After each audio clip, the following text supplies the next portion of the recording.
كان يومي عادياً جداً زي أي يوم. سامح جوزي مسافر برا مصر من زمان، وولادي خالد والكبيرة اللي اتجوزت وسابت البيت متعودين على غيابه. خالد لسه في الكلية، هو كل حياتي دلوقتي. المطبخ كان ممتلئ بالمواعين المتسخة، وكنت واقفة بغسلهم. كنت لابسة روب بيتي خفيف مريح، مش مهتمة بأي حاجة. كنت حتى مبسوطة، وبدأت أغمغم بأغنية قديمة بحبها. كلماتها بتتكلم عن الحب اللي نفسي فيه من سنين.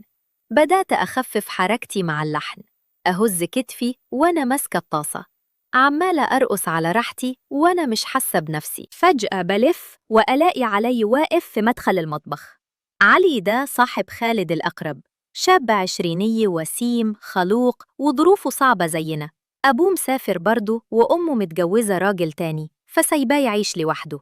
خالد كان بيجيبه عندنا كتير عشان ياكل معانا، وخصوصاً إن معدته تعبت من أكل المطاعم.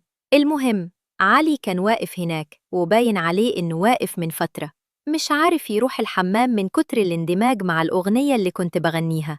عيونه كانت مركزة عليا بطريقة محرجاني، وأنا واقفة كده المية نازلة من على إيدي، ولبسي الخفيف لازق في جسمي وباين عليه المية، وأنا مشمراه فوق ركبتي وأنا بغسل المواعين. اتكسفت جدا. بسرعة هديت نفسي. هو اتكلم بصوت خجول: أنا آسف يا طنط، والله ما قصديتك، كنت بس رايح الحمام وتوقفت قدام الأغنية اللي كنت بتغنيها. صوتك جميل جدا بجد. قلت له بصوت عايز يطمنه: لا عادي يا حبيبي، صوتي بس اللي عجبك. اسمي ماجدة مش طنط، أصلا أنا لسه صغيرة، عندي 39 سنة. هو ضحك بخفة وقال: معلش يا ماجدة، صوتك بجد تحفة. مشي لدورة المية وأنا قلبي بيدق بشكل مش طبيعي. حسيت إن في حاجة اتغيرت في ثانية، مش بس الموقف المحرج، لأ، حسيت إني عايزاه يشوفني يلاحظني. بعدها بدأ يبات عندنا أكتر، وبقيت لا إرادياً أختار لبسي وريحتي وأنا في البيت بدقة، خصوصاً الأيام اللي هو جايلها. كنت بعمل كده من غير ما أفكر، ولا حتى عايزة أعترف إن في حاجة غلط. لحد ما في يوم كان نازل من أوضة خالد يجيب حاجة من المطبخ، وأنا كنت لابسة فستان بيتي بسيط خفيف. بصلي، بصتله، وقفلت عيوني بسرعة. وهو راح قلت لنفسي: بتهيألي ولا ده كان بيبصلي بطريقة مختلفة؟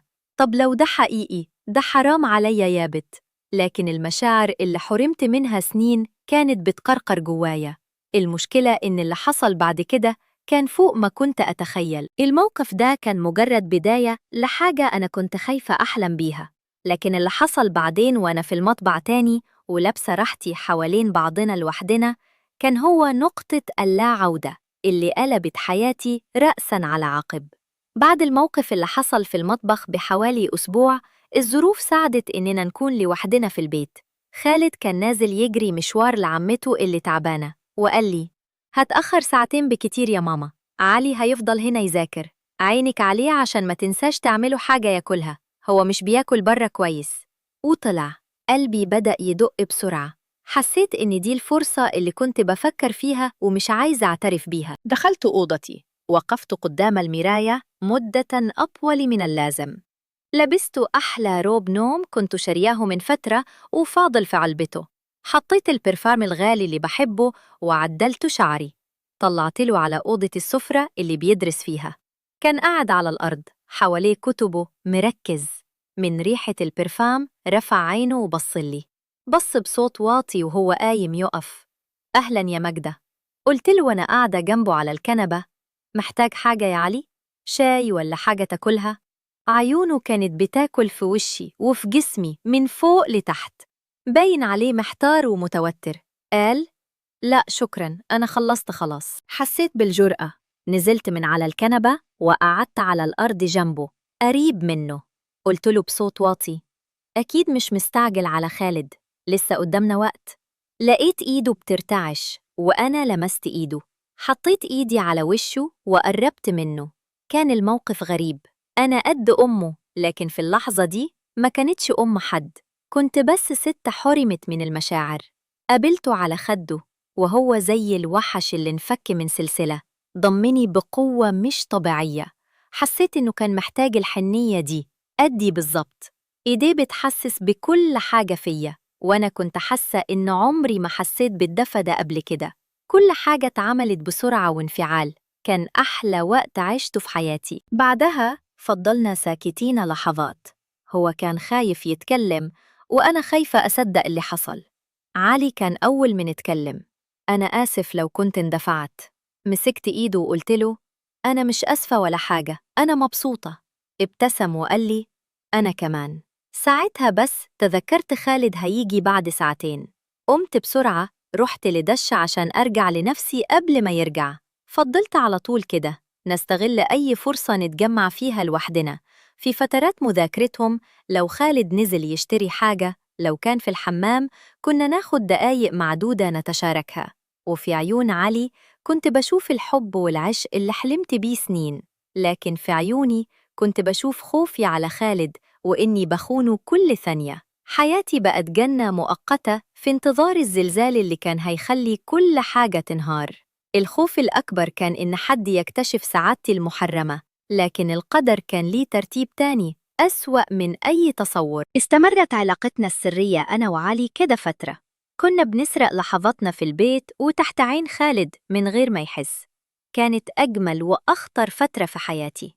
لكن في يوم خالد قال لي الصبح إنه هيخرج مع صحاب تاهن هيطول شوية، وإن علي معاه. استغربت بس قلت يمكن يغيروا جو. المهم بعدها بساعة لقيت علي بيدخل البيت لوحده. اتخضيت وقلت له: خالد فين؟ قال لي بصوت عادي: خالد قال لي أجيلك قولها إنه هيجي متأخر ويبات عند صاحبه عشان عندهم شغل. أنا قلت له أجيب كتبي من عندكم وامشي. قلبي فرح، دي فرصة ذهبية. علي دخل أوضة خالد عشان يجمع كتبه، وأنا دخلت وراه.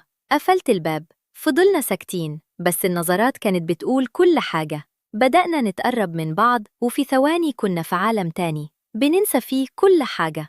المرة دي كانت مختلفة، أحلى وأطول من الأول.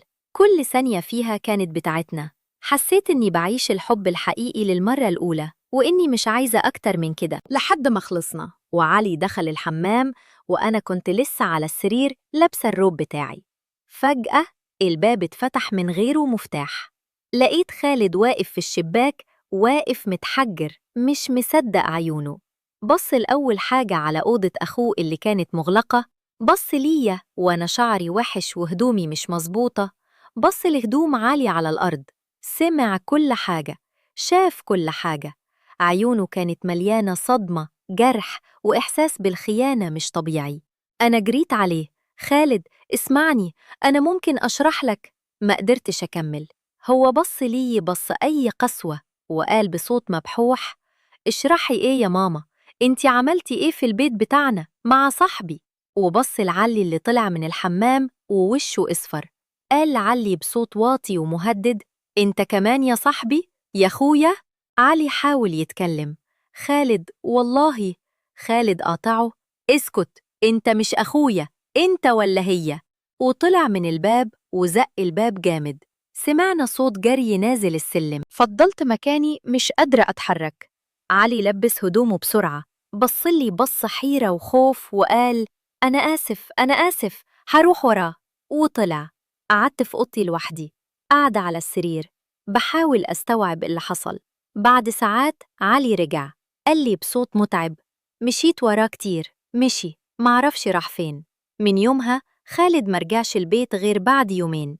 رجع ودخل أوضته وقفلها، مش بيكلمني. بقاله شهر بيدخل ويخرج من البيت كأني مش موجودة. بياكل برا، بيعيش برا، وأنا قاعدة في البيت لوحدي.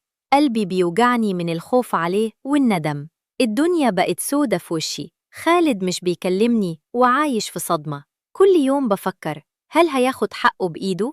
هل هيفضحني قدام مراته الكبيرة وأبوها؟ الخوف مش بس على سمعتي، الخوف على خالد نفسه. الخوف إنه يعمل حاجة في نفسه أو في علي. وأنا قاعدة كده في البيت في عز النار دي، اتصدمت بزيارة مش متوقعة قلبت كل حاجة. فضلت البيت مقفولة على نفسي شهر كامل. خالد داخل خارح، بيسلمش، ما بيكلمنيش. حياتي بقت جحيم، وأنا قاعدة لوحدي في البيت. سمعت جرس الباب، فتحت، لقيت مرات خالد الكبيرة هنا واقفة، مش مصدقة. هي عادة بتيجي تزورنا في المناسبات لكن مش دلوقتي. هي دخلت بسرعة وقفلت الباب وراها. بصيت ليها لقيتها عيونها حمرة.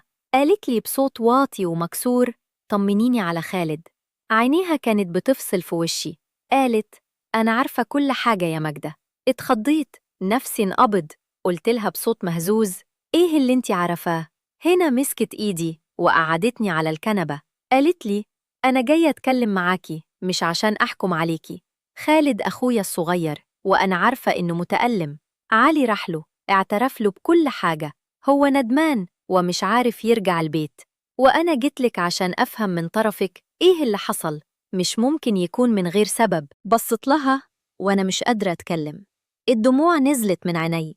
حسيت إني محتاجة أحكي لحد، أفضفض. قلت لها: أنا أسفة. أنا أسفة جداً. أنا غلطانة وأنا عارفة. أنا عمري ما عشت حب في حياتي. سامح جوزي مسافر من أول جوازنا، وأنا عشت عمري كله لوحدي، بردانة، محتاجة حد يحس بيا. علي جه في وقت أنا كنت محتاجة فيه أتفرج عليا حد، وأنا كنت شايفة فيه الحب اللي نفسي فيه. أنا مش ببرر لنفسي، بس بحكيلك إيه اللي خلاني أوصل للمرحلة دي. هنا قعدت جنبي، بصت لي وهي بتقول: أنا فاهمة إن الوحدة صعبة وإن الحرمان مؤلم، بس في أصول يا ماجدة، في حدود. خالد أخويا الصغير وعلي صاحبه، ده مش حب، ده انجراف ورا غريزة. دلوقتي ابنك بيعاني، مش عايز يشوف وشك، وانتي عمالة تبكي على نفسك. إيه الحل بقى؟ أنا جيتلك عشان أقولك لو عايزة ترجعي ابنك لازم تتصرفي بسرعة، مش بالعشم، بالندم الحقيقي. أنا بصيت لها وقلت: أعمل إيه؟ هو مش عايز يسمع كلامي؟ هنا وقفت وهي بتقول: خليكي في مكانك، هكلم خالد واشوفه وحاول أفهم منه عايز إيه. بس انتي استعدي، لأن القصة دي مش هتعدي بسهولة، وانتي عارفة إن في بابا سامح برضه لازم تعرفيه. لما سمعت اسم سامح قلبي وقف. فكرت لو جوزي عرف الدنيا هتتقلب. سامح راجل محترم، بس لو عرف إن مراته كانت مع صاحب ابنه مش هيسامح. هي هنا سابتني ومشيت. من ساعتها وأنا قاعدة مستنية أي خبر، مش عارفة خالد هيعمل إيه، ولا علي رجع ولا لأ، ولا هنا قدرت تكلم خالد ولا لأ. العيلة كلها بقت على صفيح ساخن، وأنا في النص مش عارفة أعمل إيه ولا أتكلم مع مين. محاولة هنا كانت مجرد بداية لسلسلة من القرارات الصعبة، لكن المفاجأة الكبيرة كانت لما سامح جوزي المسافر قرر فجأة إنه يجي مصر بعد غياب طويل عشان يطمن على العيلة. وصوله كان حيزيد الطين بلة وحيخليني أواجه أسوأ لحظة في حياتي. ما كنتش مصدقة. سامح جوزي اللي مسافر برا مصر من سنين وبيعتبر البيت ده مجرد محطة استراحة في أجازته السنوية، قرر فجأة إنه يجي مصر قبل ميعاد أجازته بشهرين. اتصل بيا من المطار يخبرني إنه نازل البيت. حسيت إن الدنيا بتلف بيا. في الوقت اللي أنا قاعدة فيه في بيتي محبوسة في ندمي وخوفي، سامح على وشك الدخول من الباب. خالد لسه مش بيكلمني، عايش في غرفته، ولو عرف إن أبوه جاي أكيد حياته هتتعقد أكتر. سامح دخل البيت وهو مبتسم متحمس، حضني وقال: وحشتيني يا ماجدة، قررت أجي بدري، حاسس إن في حاجة ناقصاني هنا. بصيت له وأنا مبسوطة إنه هنا، وفي نفس الوقت خايفة من بكرة. قلت له: أهلا بيك، كنت مستنياك. هو بص حواليه وسأل: خالد فين؟ مشتاق له. قلت له بصوت واطي: في أوضته بايظ، عنده امتحانات تعبانة. سامح راح على أوضة خالد، دخل وقفل الباب. فضلت قاعدة برا، قلبي بيدق، سمع همس الكلام، مش عارفة خالد هيقوله إيه. بعد ربع ساعة بالظبط سامح طلع من أوضة خالد، وشه كان متغير، تقيل، بصلي بص أي قسوة وقال: تعالي هنا. مشيت وراه لغرفة النوم. هو قفل الباب وبصلي وهو بيقول: خالد قال لي كل حاجة، كل حاجة يا ماجدة. حسيت إني هقع. قلت له بصوت متقطع: أنا سامح قاطعني: إنتي إزاي تعملي كده في بيتي، في ولادي، مع صاحبه؟ أنا عارف إني كنت مسافر كتير، بس كنت برعاكم، كنت ببعت لكم فلوس، كنت فاكر إننا عيلة كويسة، وإنتي بتخونيني بالطريقة دي. الدموع نزلت من عيني. قلت له: أنا أسفة يا سامح، أنا مش عارفة أقولك إزاي، بس أنا عمري ما عشت حب في حياتي. أنا حسيت إني لوحدي طول الوقت، وعلي كان حنين وأنا انجرفت ورا إحساسي. أنا غلطانة وأنا عارفة، بس ارحم ولادك، ارحم خالد، هو مش قادر يتعامل مع الموقف ده. سامح بصلي بص أي ألم، قال: أنا جاي هنا عشان أرجع ألملم شتات العيلة. ألاقيها متقطعة قوي كده. خالد مش عايز يكلمني وانتي قاعدة تبكي على نفسك. أنا دلوقتي محتار، مش عارف أعمل إيه. من حقي أطلقك، من حقي أطردك من البيت، بس برضو أنا فاكر إنك أم ولادي وإنك قمتي بدورك كويس معاهم. فضل ساكت شوية وبعدين قال: أنا مش هاخد قرار دلوقتي، أنا هفضل هنا فترة أشوف بنفسي إيه اللي بيحصل، بس إنتي استعدي إن في حوار هيحصل، لازم نعرف إيه اللي عايزين نعمله عشان نلم البيت ده من الأول وجديد. من ساعتها وسامح في البيت جالس، والبيت كله صمت تقيل. خالد لسه في أوضته وسامح بيحاول يقرب منه ويفهمه، وأنا قاعدة لوحدي مش عارفة أي كلمة تطلع مني تنفع. سامح موجود وقراره لسه متأجل، لكن مشكلتي مش بس معاه، أنا محتارة بين ندمي وخوفي على خالد. وفي الوقت ده علي اختفى فجأة، لا بيرد على تليفوناتي ولا حد عارف هو فين. هل هيرجع تاني ويخبط الباب ولا سابني أواجه مصيري لوحدي؟ البيت بقى مقبرة صامتة. سامح قاعد في الصالة بيقرأ جريدة، بس عيونه بتفصل في أي حركة. خالد لسه داخل أوضة وخارج من غير ما يفتح بقيه، وأنا قاعدة في أوضتي بفكر، بندم، بخاف. عدى أسبوع على وجود سامح ومفيش حد فتح سيرة الموضوع. كنا بنتعامل بحرص زي إننا بنمشي على زجاج مكسر.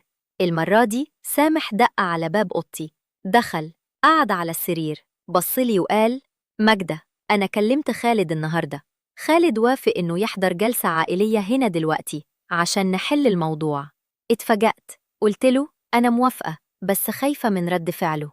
سامح قال: أنا كلمت هنا برضو مراته الكبيرة، وكلمت علي. اتخضيت، علي هو فين؟ سامح بصلي بص أي حيرة. علي راجع مصر وهيحضر الجلسة برضو عشان الموضوع يتقفل من كل جوانبه. فضلنا ساكتين شوية. بعد ساعة الباب دق، هنا دخلت، وبعديها علي دخل. علي كان شكله تعبان، باين عليه الندم. بصلي بص أي حزن، وقعد على الكنبة بعيد عني. بعدين خالد دخل وبص للأرض، مش رافع عينه، قعد جنب هنا. سامح وقف وقال: أنا جمعتكم النهاردة عشان كل واحد يقول رأيه، وعشان نعرف نعمل إيه عشان نرجع البيت ده تاني. هنا اتكلمت الأول: أنا أسفة للجميع، وخصوصاً ليك يا خالد. اللي حصل كان غلط كبير وأنا ندمانة عليه، بس لازم نفكر في مصلحتكم انتوا الاتنين. خالد تعبان وعلي كمان تعبان. علي رفع عينه وقال بصوت مبحوح: أنا آسف يا خالد، آسف إن خنت ثقتك. أنا مش ببرر نفسي، بس أنا كنت تايه ومحتاج حنية، وأنا آسف إني دخلت بيتك وعملت كده. خالد بصله لأول مرة، بص أي غضب وألم، قال: انتي كنتي أخويا، وانتي يا ماما كنتي كل حاجة ليا، إزاي؟ سكت شوية وبعدين كمل: أنا مش عايز حد في البيت يفتكر الموضوع ده تاني. أنا عايز أخرج من الشحيم ده، عايز أسافر أدرس برا، أبعد عن كل حاجة. سامح بص لخالد وقال: لو ده اللي عايزه أنا معاك، هساعدك تسافر تبدأ حياة جديدة. وبص ليا هو قال: أما بخصوصك أنتي وياه، أنا مش هطلقك دلوقتي، هسيبك في البيت عشان خالد وعشان البنت الكبيرة، بس لازم تفهمي إن الثقة اللي كانت بينا راحت، لازم ترجعيها من أول وجديد. وبالنسبة لعلي، هو مش هيدخل البيت ده تاني خلاص. الجلسة انتهت وكل واحد راح لحاله. سامح فضل في البيت وخالد بدأ يجهز سفره. علي مشي واختفي، وأنا قاعدة في أوضتي في نفس المكان اللي بدأت فيه الحكاية. حاسة إني خسرت كتير، خسرت ثقة ابني، خسرت احترامي لنفسي، وخسرت علي.